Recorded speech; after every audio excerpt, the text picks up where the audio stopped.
and welcome to The View from the IMF. We are in Washington and world leaders have been discussing one topic specifically, especially in Europe, Eurozone reform. And to talk a little bit more about this and to get more of a German perspective as well, I am joined by Ludger Schuknecht, the chief economist of Germany's finance ministry. Thank you very much for joining me. Thank you for inviting me. Now, Mr. Schuknecht, we have had the French president, Emmanuel Macron, coming up with his vision for Eurozone reform, and he's mentioned points like a Eurozone finance minister and a Eurozone budget. Now, how likely is it that the German perspective that we will agree to a point like this in Germany? I'd like to briefly start by saying that we have already in the last couple of years achieved a lot in the European context. I think one should not lose sight of that. And it's a good time to now think about how we need to develop Europe and the Eurozone further. And it's good to have this debate and to have all these proposals on the table. You have probably heard our Chancellor and also my Minister that he thinks it's very important to also think about ideas like Eurozone budget, European Finance Minister. But if you think this through, and if you want to seriously have a Eurozone budget and a Finance Minister in the, with obligations and authority behind it that a normal finance minister has, this is very far-reaching. And we would need treaty changes for that. And treaty changes is something that is very difficult at the moment. So I think, while it is good to have visions like that, it is also important to keep in mind what is feasible now, what can we do now to increase stability of the Eurozone and to provide more value added for Europe. And I say Europe because many of the things that we now need to do don't really necessarily refer to the Eurozone, but they refer to the EU as a whole.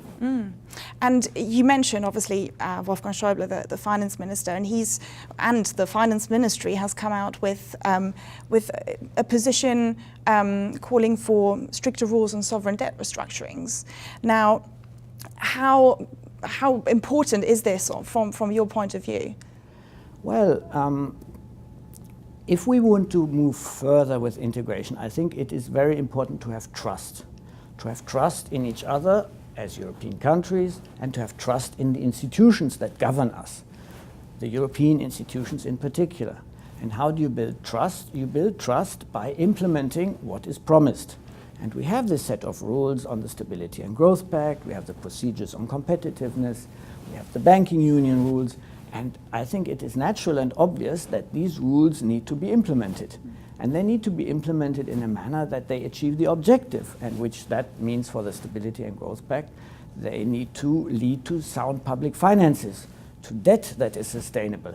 So in that sense, it is, I think, a natural prerequisite if we want to take our citizens with us, if we don't want to leave them frustrated, and if we don't want people to be worried about the stability of the Union in the future, that we need to start with implementing properly what we agreed on.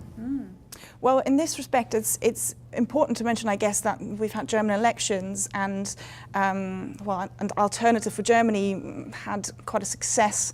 Has this new environment changed the German perspective in any way on the Eurozone project?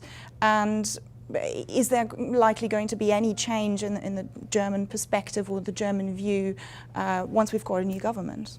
I think there is pretty much a consensus in Germany that all the parties, except perhaps for the AfD, which is a bit more ambiguous, are pro-European.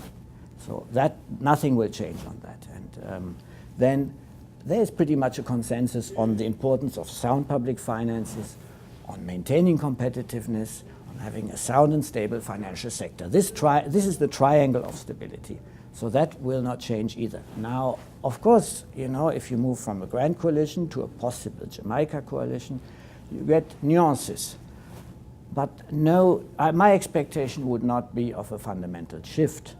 The fact that we will then hopefully have a government that can actively participate in this discussion and prepare the necessary decision is a good thing, and that's why the timing of the debate is good.